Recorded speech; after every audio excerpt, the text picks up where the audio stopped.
About 4 to 5 months ago, I was having pain in my hip and went to see the doc, and he said, let's take an x-ray, find out what's going on. Long story short, it turned out that my hip was completely degenerated. In April of 2010, my mother found my sister unresponsive at her home.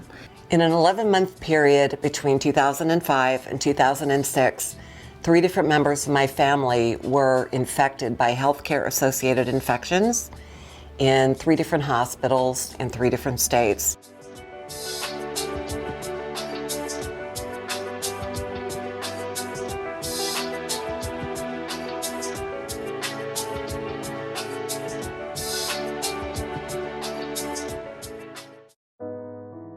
Fortunately, the surgeon was extremely helpful. Not only did it make me feel better, but he calmed my wife's fears as well.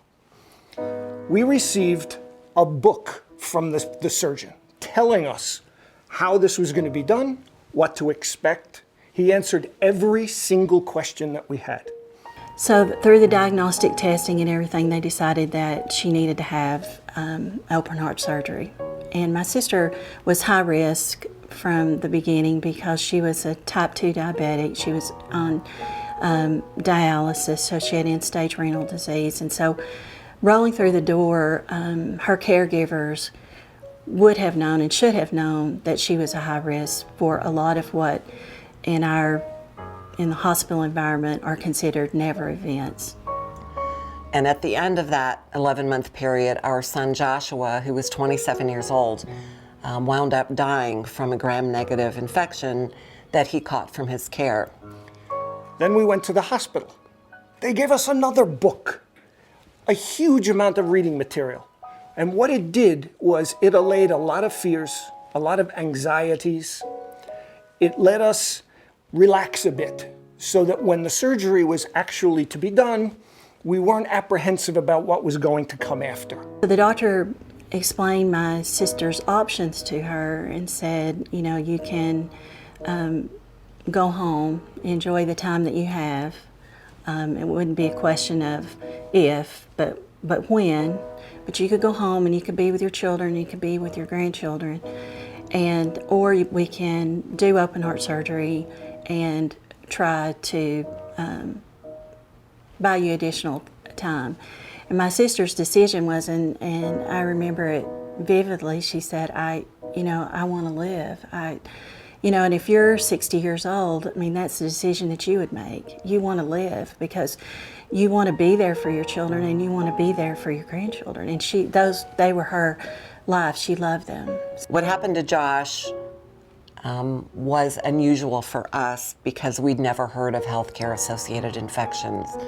What they told us had happened was that this gram-negative bacteria got into his cerebrospinal fluid and became so virulent that it pushed part of his brain into his spinal column, effectively making him a permanent ventilator-dependent quadriplegic.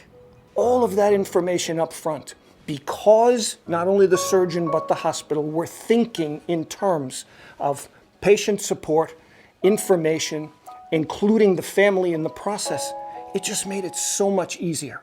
She never came out of the surgical intensive care unit. She never came off the ventilator. I think there were folks that had a lot of opportunities along the way to care for my sister, to see her as a person that is high risk for all of these things. How do we get her nutrition up? How do we make sure we turn her? Mama would tell them she can't sit all day like this. They ignored what the family's telling you. Listen to what the family's telling you. About a week after Joshua died, when my husband was in a very bad place, he would sit in a room all day long and basically look down at the ground, look down at his hands. He didn't speak. I got on the internet and I found out that the same thing had been happening over and over again, and it wasn't uncommon. These infections occur all over the country, all over the world, at a ridiculously unnecessary rate. I don't feel they cared. I really don't feel that they cared about her And I wanted them to see her. I wanted them